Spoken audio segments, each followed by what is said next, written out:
La femme qui a répandu les parfums sur Jésus est bien Marie de Magdala, à moins que l'on ne veuille prétendre que chaque fois que Jésus sortait dîner chez un nommé Simon, pharisien ou lépreux, une femme nommée Marie apparaissait pour jeter des parfums sur lui. Marie de Béthanie, en tant que personnage distinct, est une fiction commode. La femme appelée de ce nom par les exégètes chrétiens parce qu'on la retrouve à Béthanie n'est jamais dans les évangiles appelée Marie de Béthanie, mais toujours Marie de Magdala. La différence des localités ne peut constituer d'objection car les gens se déplaçaient à travers le pays surtout pour suivre Jésus. Et Marie de Magdala pouvait aussi posséder ou disposer d'une maison à Béthanie, localité dans laquelle Jésus se rendait d'ailleurs fréquemment. Cela pourrait sembler n'être qu'un point de détail. Ça ne l'est pas. L'intimité de Jésus avec la famille de Marie de Madeleine, son frère et sa sœur, contrarie sans doute encore un certain consensus théologique selon lequel Jésus était d'une part un homme à part entière, mais de l'autre ne pouvait entretenir de liens terrestres aussi affamés que ceux qui semblaient se dessiner si l'on faisait une même personne de Marie de Magdala et de la présumée Marie de Béthanie, et encore moins ressentir de désir sexuel. Marie de Magdala commençait donc à devenir, en langage familier, encombrante.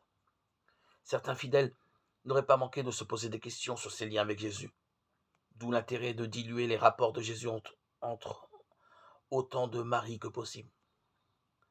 C'était le même consensus qui avait commodément oblitéré un passage de l'évangile originel de Marc, décidément suspect, et qui portait sur les événements suivant la résurrection de Lazare. Jésus lui tendit la main et le releva. Mais le jeune homme le regardant l'aima et commença à le supplier de rester avec lui. Et ils sortirent de la tombe et entrèrent dans la maison du jeune homme, qui était riche. Après 6 jours, Jésus lui dit ce qu'il avait à faire, et le soir, le jeune homme vint à lui, vêtu d'un vêtement de lin sur son corps, nu.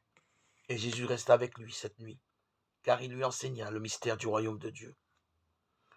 Jean lui-même semble conscient de la nature privilégiée des relations entre Jésus et Marie de Magdala, car il prête à Jésus ces paroles singulières lors de sa première réapparition. Ne me touche pas, car je ne suis pas encore monté chez le Père. Jean 20, 17. Ces paroles sont en effet singulières, pour 3 raisons. D'abord, Jésus invite lui-même Thomas à le toucher, le même jour, alors qu'il n'est de toute évidence pas encore monté chez le Père, Jean 20, 27. Ensuite, cela laisserait entendre qu'il serait licite de le toucher quand il serait monté chez le Père, ce qui serait évidemment impossible.